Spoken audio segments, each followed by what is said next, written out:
Yo, I'm Bob. Into Marvel, happen to be totally blind since birth, talking about Spider-Man, the animated series, Season 1, Episode 6, Dr. Octopus, Armed and Dangerous. It's actually the fourth episode in line.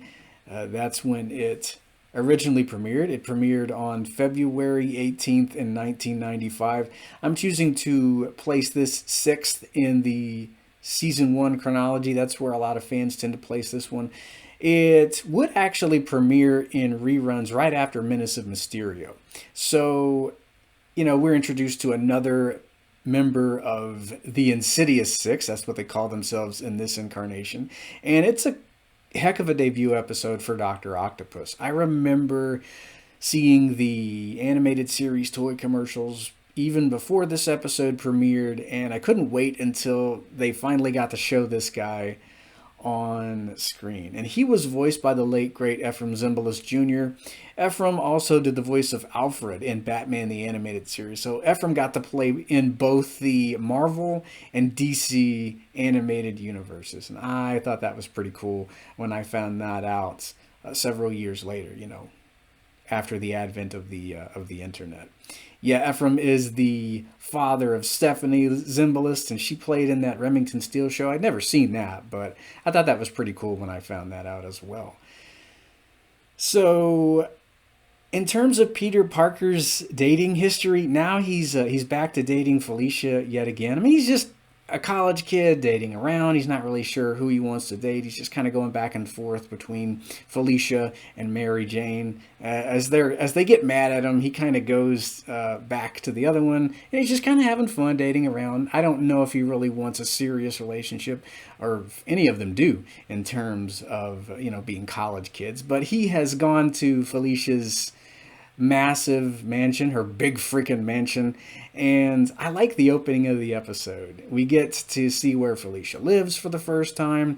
We get to see just how rich she is. We get to meet her mom in this episode, Anastasia Hardy. Anastasia is voiced by, well, in this episode anyway, Rue McClanahan, and Rue played, I think, Blanche on Golden Girls. So that was pretty cool when I found that out.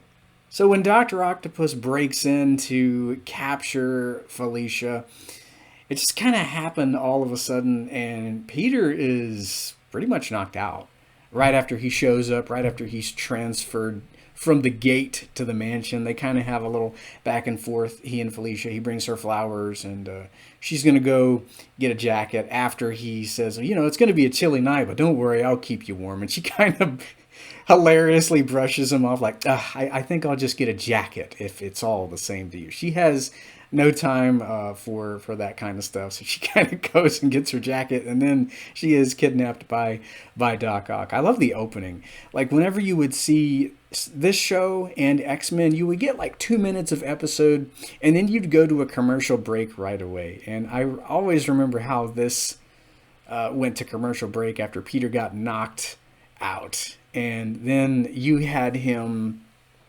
being laughed at by, I think his name was FBI Agent Ford. I want to say he was voiced by Steve Polinsky. We never see FBI Agent Ford again. If he does show up after this episode, it's in a cameo.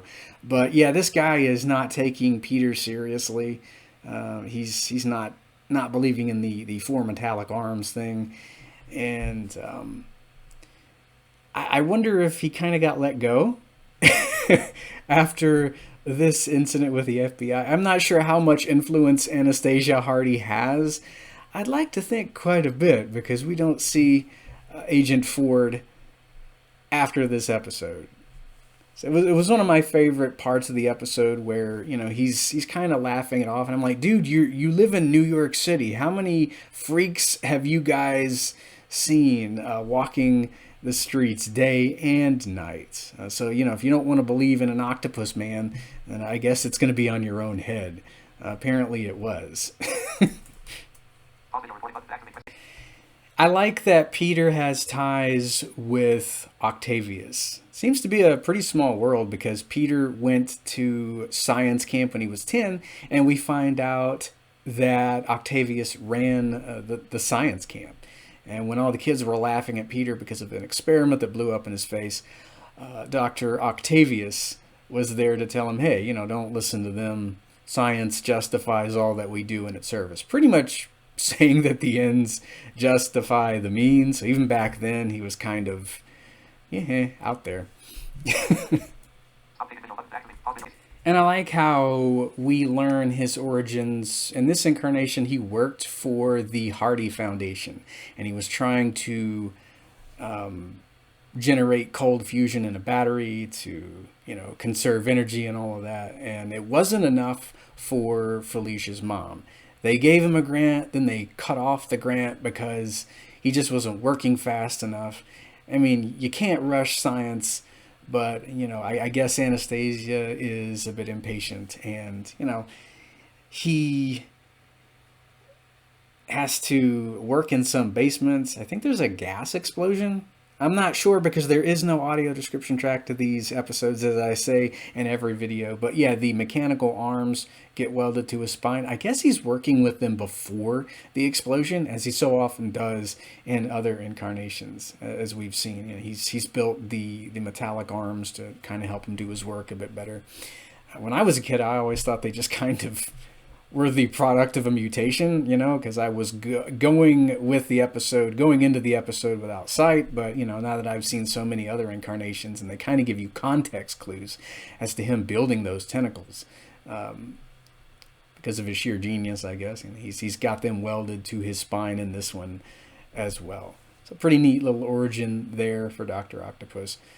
And I like Efrem's vocal portrayal of Octavius. I don't know if I like this one better than Peter McNichols from Spectacular Spider-Man or what. I do like both characters. I definitely like both of these characters a bit better than Dr. Octopus and Spider-Man 2. That's another video entirely. But he is here, he just wants a lot of money so he can build that battery. Hence him kidnapping Felicia. We have Jameson in this episode at Asner, and not necessarily the guy you want to take the phone call when Dr. Octopus is on the line demanding money. I love that bit where Robbie and Agent Ford are trying to tell him, hey, don't lose your cool, keep him talking. And one thing you don't want your negotiator to say is, quit fussing. I've seen all the crime movies. I've seen enough crime movies. And it's like, maybe you guys should let somebody else deal with Dr. Octopus. You know who this is. This is Jameson here. But who's going to say no to JJ? He'd yell at you and intimidate you. And that would be all she wrote. I like the negotiations. They don't go as planned, of course, because JJ is understandably upset with Doc Ock. He calls him a coward who's kidnapped a helpless girl. He starts calling him names, and you've got Robbie in the background who's whispering, "No, Jonah, no!" And it just kind of goes sideways, and Spider-Man's got to go and help Jonah out. Now Jonah's got to deliver the money himself. And it is, of course, a way for Ock to gain another hostage, so he can demand twice as much money. He really needs money for the cold fusion battery. So we get to see a bit of Peter Parker out of the suit, because after JJ is captured, he's not sure how much more he can do as Spider-Man. But where Spider-Man fails, you got Peter Parker succeeding. Peter is able to convince Robbie and Agent Ford that, hey, I knew this guy when I was a kid. He was my teacher. Maybe I can appeal to him, because Peter Parker being Peter Parker, he's trying to get through to Dr. Octopus. And I really like that part of the episode. He does eventually put the suit back on, but he shows up at the abandoned rocket assembly plant just as Peter Parker. And, of course, things don't go well. You have Peter eventually getting knocked six ways from Sunday. He's got to put the suit back on, and he does eventually get Felicia and JJ out. There's quite a lot of flashbacks going on in this episode. It's it's very unique in terms of Spider-Man the Animated Series. I mean, we're in the present for the majority of the time, but I like that we got a bit more of Peter's past revealed. We get to see into Octavius's backstory, who he was, his ties to the Hardy Foundation, and he just keeps coming back in this incarnation to hound the Hardys. This guy just won't leave them alone.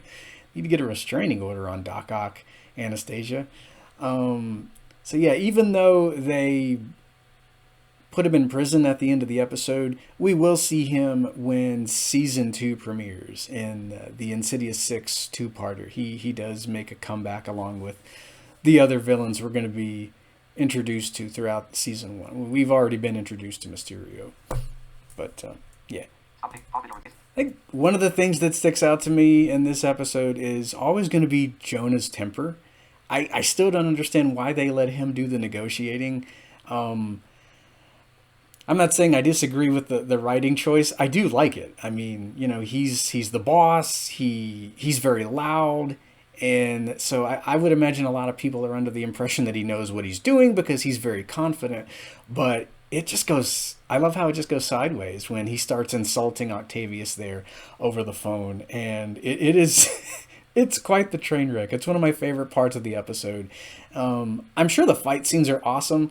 I don't know what's going on, of course, because no audio description. But I would imagine the action scenes are spectacular, amazing, ultimate, all the other adjectives that describe Spider-Man. So next time we're going to be talking about Kraven the Hunter. Be here for that. And until then. One last thing about Anastasia Hardy. I like that later on we find out that she does have ties to Wilson Fisk.